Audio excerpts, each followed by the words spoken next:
اعوذ باللہ من الشیطان الرجیم بسم اللہ الرحمن الرحیم الحمد للہ الذی جعلنا من المتمسکین بولایت علی امیر المؤمنین و اولادہ الطاہرین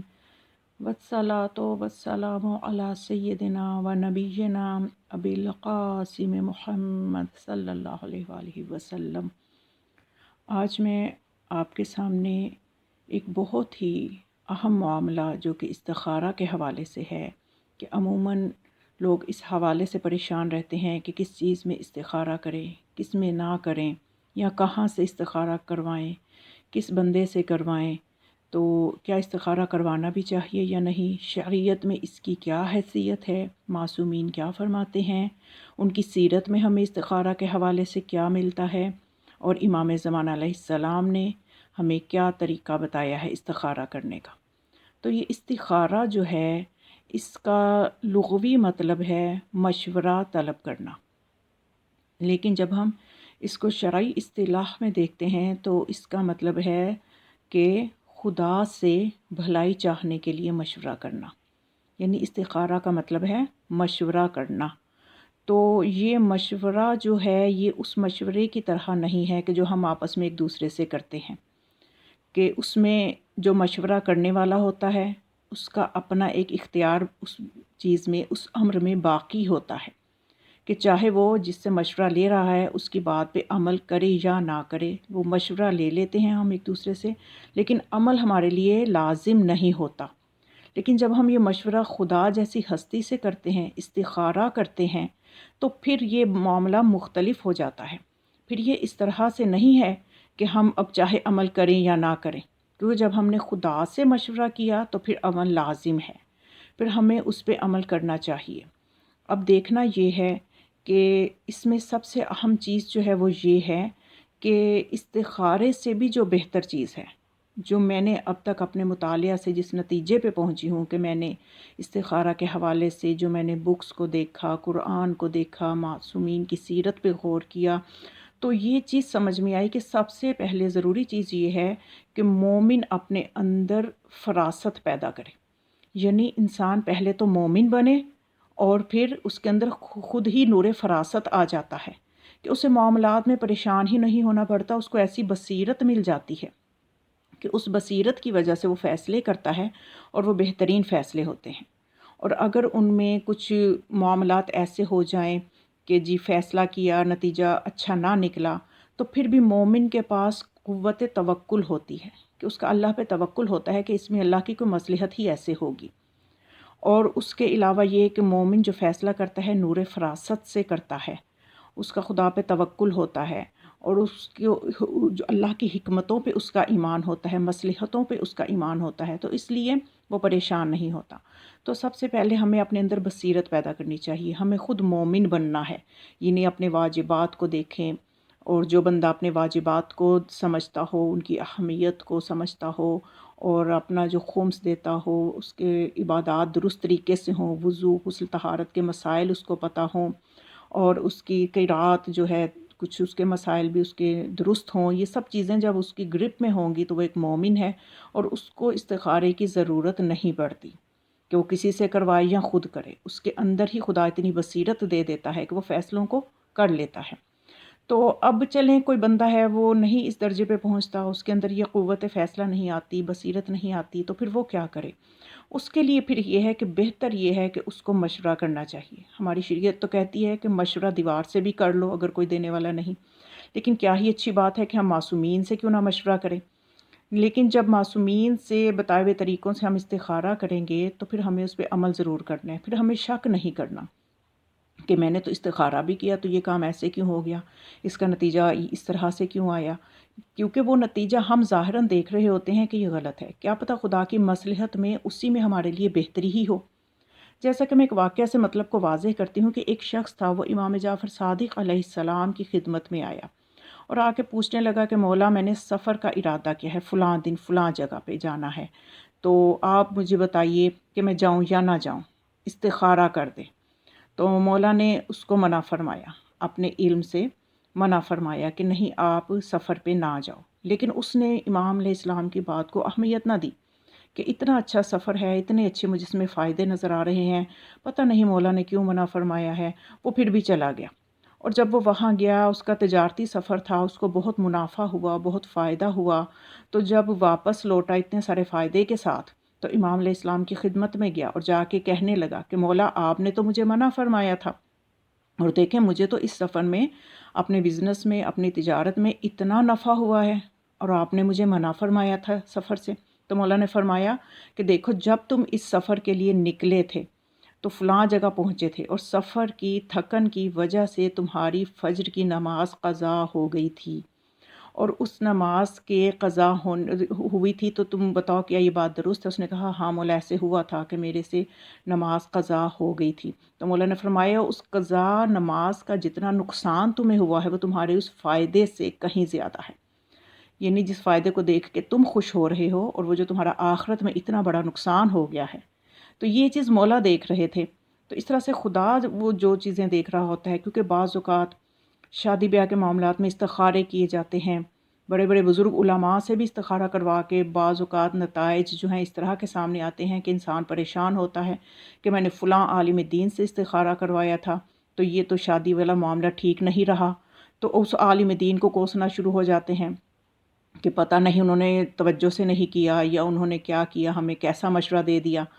تو کیا پتہ وہ جو نتیجہ جس کو آپ برا سمجھ رہے ہو، وہ اللہ کے نزدیک اس میں کون سی بڑی مصلحت ہو۔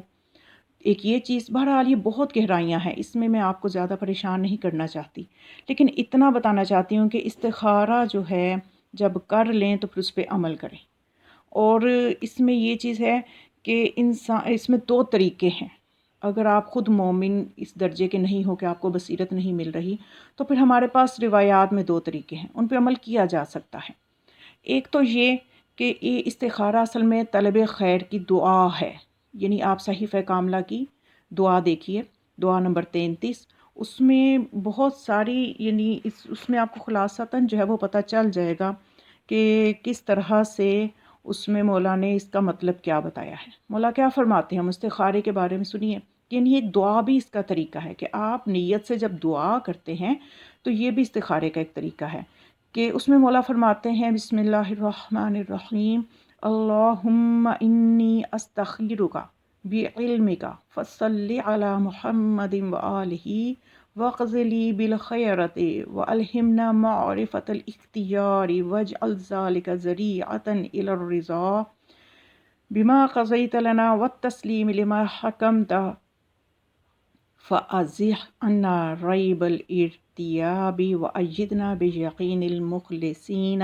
ولا تسمنا عجز المعرفۃ عما تخیرت۔ اب اس میں دیکھیں کتنا خوبصورت مولا بتاتے ہیں کہ بار الہ میں تیرے علم کے ذریعہ تجھ سے خیر و بہبود چاہتا ہوں، تو محمد اور ان کی آل پر رحمت نازل فرما، اور میرے لیے اچھائی کا فیصلہ فرما، اور ہمارے دل میں اپنے فیصلہ کی جو بھی حکمت اور مسئلہ، دیکھیے جو میں نے آپ کو شروع میں بات کی، مولا نے یہاں فرما رہے ہیں کہ فیصلہ کی جو بھی حکمت اور مصلحت ہے اس کو القاء کر دے، میرے دل پہ اس حکمت کو القاء کر دے، اور اسے ایک ذریعہ قرار دے دے، اس استخارے کو، یا جو بھی میں نے تیرے سے مشورہ کیا ہے، وہ جو میرے حق میں بہتر ہے اس کام میں، اس بہتری کو، کیا اس کا کرنے میں بہتری ہے یا اس کے نہ کرنے میں بہتری ہے، جو بھی چیز ہے اس کو میرے دل میں القاء کر دے، اور اس کے ذریعہ اسے ایک ایسا ذریعہ قرار دے کہ میں تیرے فیصلے پہ راضی رہوں اور تیرے حکم کے آگے سر تسلیم خم کروں، یعنی میں حجت بازی نہ کروں، حجتیں پیش نہ کروں کہ ایسا کیوں ہو گیا، تو میں نے تو یہ جو چاہا تھا استخارہ ایسا آتا تو وہ ایسا کیوں آ گیا۔ یہ بہت ہی نازک معاملہ ہے، اس میں انسان کے ایمان کو بھی دخل ہے۔ ایسا نہ ہو ہم کو ایسا جملہ کہہ دیں کہ ہمارے ایمان کے درجے میں فرق آ جائے، تو اس لیے جو ہے یہ دیکھیں اس میں بھی القاء کی بات ہو رہی ہے، مولا فرماتے، اور القاء جو ہے خدا جب کرے گا وہ کسی غیر مومن دل پہ القاء نہیں ہوا کرتا، پہلے اپنے دل کو مومن بنائیں، پہلے مومن بنیں، تاکہ آپ کا دل اس قابل ہو جائے کہ اس پہ القاء ہو، یعنی یہ جب دعا کے ساتھ جب ہم استخارہ کریں گے تو القاء ہو، تو القاء خدا ان دلوں پہ نہیں کرتا جو اللہ کی یاد سے غافل ہوں، اس لیے کہ خدا سورہ حشر میں فرماتا ہے وَلَا تَكُونُوا كَالَّذِينَ نَسُوا اللَّهَ، ان لوگوں کی طرح نہ ہو جاؤ کہ جنہوں نے اللہ کو بھلا دیا،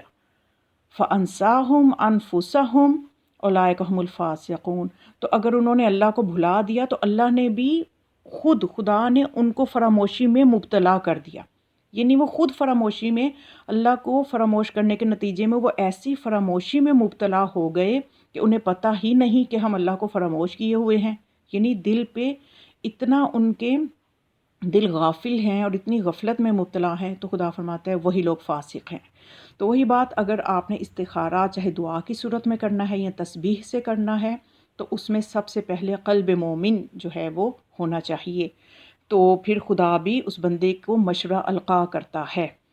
تو دوسری چیز یہ کہ کیا استخارہ پھر کسی سے کروا لیں، یعنی اگر ایک بندہ ہے وہ خود نہیں کر سکتا تو کسی سے کروا لے، تو اس میں بھی کوئی حرج نہیں ہے، لیکن شریعت میں جو چیز آتی ہے وہ یہ ہے کہ بہتر ہے کہ انسان استخارہ خود کرے، خود اپنے لیے وہ دعا جو ہے دعائے خیر پڑھے، صحیفہ کاملہ کی دعا نمبر 33 پڑھے، اس کے علاوہ بھی بہت سی دعائیں ہیں کتابوں میں جو خدا سے مشورے کے لیے پڑھی جائیں تو خدا القاء کر دیتا ہے۔ تو ابھی میں آپ سے ایک استخارہ جو کہ امام زمانہ علیہ السلام نے بتایا ہے، جو عموماً میں بھی کرتی ہوں معاملات میں، تو بہت مجرب اس میں یہ سمجھ لیجیے کہ وہ استخارہ ہے اور اچھے نتائج آتے ہیں کہ جو انسان کی سمجھ میں آ رہے ہوتے ہیں، تو وہ استخارہ میں آپ سے ابھی شیئر کرتی ہوں۔ لیکن اس سے پہلے میں یہ ایک چیز بتا دوں کہ استخارہ جو ہے یہ تسبیح سے بھی کر سکتے ہیں، تسبیح سے بھی استخارہ کیا جا سکتا ہے، اور اس کو دعا کی صورت میں بھی کیا جا سکتا ہے، دعا بھی پڑھی جا سکتی ہے، تو خدا القاء کر دیتا ہے۔ تو لیکن اور ایک چیز جو ضروری ہے وہ یہ ہے کہ ہر چیز میں استخارہ نہیں ہوتا، کہ ہر چھوٹے بڑے معاملے میں ہم اٹھ کے پہلے استخارہ، بعض لوگ اپنی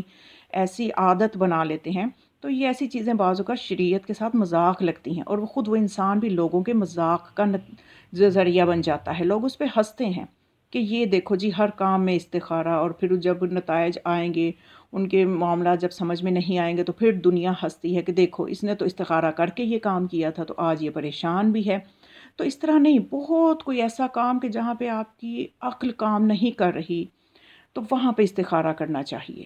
وگرنہ دیکھیں معصومین کی سیرت میں نے آپ سے ذکر کیا تھا کہ میں بتاؤں گی کہ معصومین علیہ السلام کی زندگی میں آپ ان کی سیرت کا مطالعہ کریں، انہوں نے زندگی میں کتنے بڑے بڑے فیصلے کیے، کہیں بھی نظر نہیں آتا کہ مولا استخارہ کر رہے تھے، کبھی کسی راوی نے بتایا ہو کہ میں فلاں امام کے پاس گیا تو مولا استخارہ کر رہے تھے کہ میں یہ کام کروں یا نہ کروں، تو ایسا نہیں ہوتا۔ مطلب یہ کہ امام تو ہوتے ہی مطلب اس منزل پہ ان کا مقام اتنا بلند ہوتا ہے کہ خدا ان کو جو ہے الہام کرتا ہے، القاء کرتا ہے، لیکن پھر بھی بہرحال ان کی زندگی ہمارے لیے نمونہ عمل ہے، ان کی زندگیاں، تو ہمیں ان میں نظر نہیں آتا کہ وہ ہر چیز میں استخارہ کر رہے ہوں۔ اب مولا نے کربلا جانا ہے تو پہلے استخارہ کریں کہ میں کربلا جاؤں یا نہ جاؤں،